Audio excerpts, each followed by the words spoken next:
मकर संक्रांति के नेक चार के आज के इस वीडियो में हम जानते हैं एक मकर संक्रांति से अगली मकर संक्रांति के सरल नियम, जो कि 365 दिन किए जाते हैं तथा अगली मकर संक्रांति पर इनका उद्यापन किया जाता है।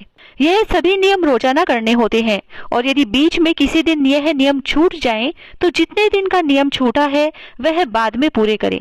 जैसे सूरज जी को जल चढ़ाने का नियम छूटा है तो अगले दिन 2 लोटे जल के चढ़ाएं। और मान लीजिए आपका 4 दिन का नियम छूटा हो तो अगले दिन आप उस दिन का जल का लोटा चढ़ाएं और फिर 4 लोटे जल और अलग से चढ़ाएं।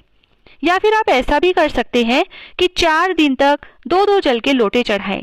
लेकिन यदि अब आपका चाय का नियम या खाना खिलाने का नियम छूटा है तो आप एक दिन में तो डबल खाना नहीं खिला सकते हैं। तो आप जिस दिन का खाना या चाय का नियम छूटा है तो उस दिन 11, 21 या अपनी श्रद्धा के अनुसार उन्हें पैसे दे दें।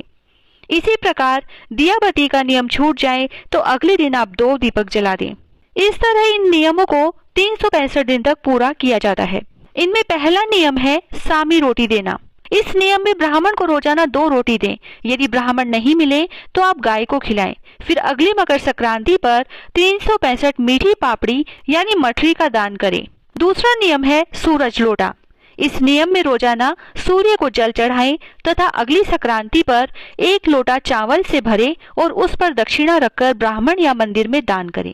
तीसरा नियम है चाय पिलाना। इस नियम में किसी एक ब्राह्मण परिवार के किसी भी सदस्य या मंदिर में पंडित जी को रोजाना चाय पिलाएं।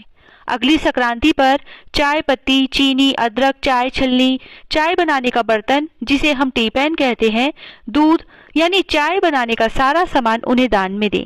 अगला नियम है खाना खिलाना। इस नियम में ब्राह्मण कंवारी कन्या को रोजाना खाना खिलाएं। फिर अगली संक्रांति पर उसे कपड़े, सुहाग का सामान, चप्पल, गहने आदि जो भी उसके पहनने या खाने लायक सामान हो उसे दान में दें। फिर अगला नियम आता है दिया बत्ती का। इस नियम में रोजाना शाम को दिया बाती का नियम लें। यह दीपक रोजाना शाम को यानी संध्या समय में तुलसी जी के पास जलाएं। और फिर अगली मकर संक्रांति पर साड़ी, सुहाग का सामान, मिठाई, एक चांदी की दिया बाती और खोए के या आटे के 108 दीपक दान में दें। यह 108 दीपक मीठी पापड़ी की तरह बनाए जाते हैं, बस थोड़ा सा उन्हें दीपक का आकार दे दिया जाता है। इस तरह से बहुत ही सरल विधि से यह 1 साल के सारे नियम लिए जाते हैं। यह नियम आप चाहे तो एक साथ भी ले सकते हैं या फिर चाहे तो 1-1 साल का एक-एक नियम लेके भी पूरा कर सकते हैं। जय श्री राधे।